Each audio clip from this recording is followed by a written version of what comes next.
हमारे एक बहुत प्यारे कवि थे ओम व्यास, ओम, सभी ने नाम सुना होगा। कमाल थे। उज्जैन के एक दुर्घटना में वो उनका निधन हो गया था। उन्होंने हमेशा एक बात कही कि इस देश की जितनी भी दुर्गति की है वो फोकट के सलाहकारों ने की, फोकट के रायचंदों ने। देश की दुर्गति फोकट के रायचंदों ने की। एक दुकान पर एक बोर्ड लगा हुआ था, यहां हमेशा ताजा मिठाई मिलती है। तो एक फोकट के सलाहकार उस दुकान पे पहुंचा। बोले भाई साहब ये ताजा मिठाई कहां मिलती है?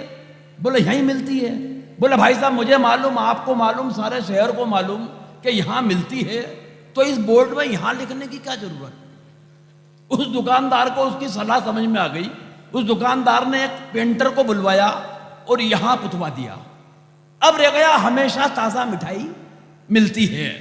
दूसरे दिन तो दूसरा रायचंद आया, उसने आके उससे पूछा भाई साहब कभी कभार बासी भी बेचते हो क्या? बोले नहीं। बोले फिर हमेशा का क्या मतलब? दुकानदार को फिर बात समझ में आई, उसने फिर पेंटर बुलवाया, हमेशा पुतवा दिया। अब रह गया ताजा मिठाई मिलती है।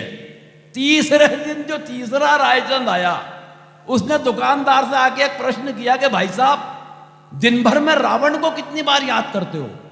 दुकानदार बोला तेरा दिमाग खराब है, रावण से मेरा क्या लेना देना? नहीं। बोले फिर भी?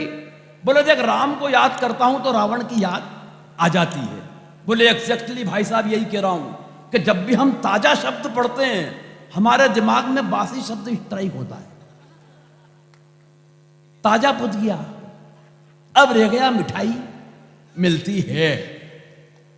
अगले दिन जो अगला रायचंद आया, उसने निकाला जेब से 500 का नोट। बोले भाई साहब एक लखानी की चप्पल देना। दुकानदार बोला दिमाग खराब है तेरा, ये चप्पल जूते की दुकान है क्या? बोले भाई साहब वही तो कह रहा हूं, जब मिठाई की है तो मिठाई लिखने की क्या जरूरत? मिठाई पुत गया। अब रह गया मिलती है।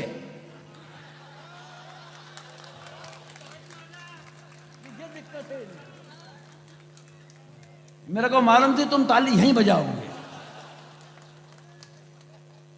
भाई साहब मिलती है पढ़ते ही एक पहुंच गया अद्दी दबा के। बोले मिलती है तो एक क्वार्टर मेरे को देता। भाई साहब उसने फिर पेंटर बुलवाया, मिलती है पुतवाया। पूरा बोर्ड पुत पुत कर साफ हो गया। अब उसने जब धूप में अगले दिन वो बोर्ड सूखने के लिए रखा, तो जो अगला रायचंद आया उसने जो राय दी, बस इस कवि सम्मेलन को शुरू करवाना अब आपकी जवाबदारी है। उसकी राय पहुंच जाए तो मुझे बताना आखिरी तक के लोगों। वो आया, बोले भाई साहब अपने पास जब इतना अच्छा बोर्ड खाली पड़ा है तो इसमें लिखवाते क्यों नहीं हो कि यहां हमेशा ताजा मिठाई मिलती है? खाली एक बार पूरा सदन दोनों हाथ ऊपर उठाकर बजाए।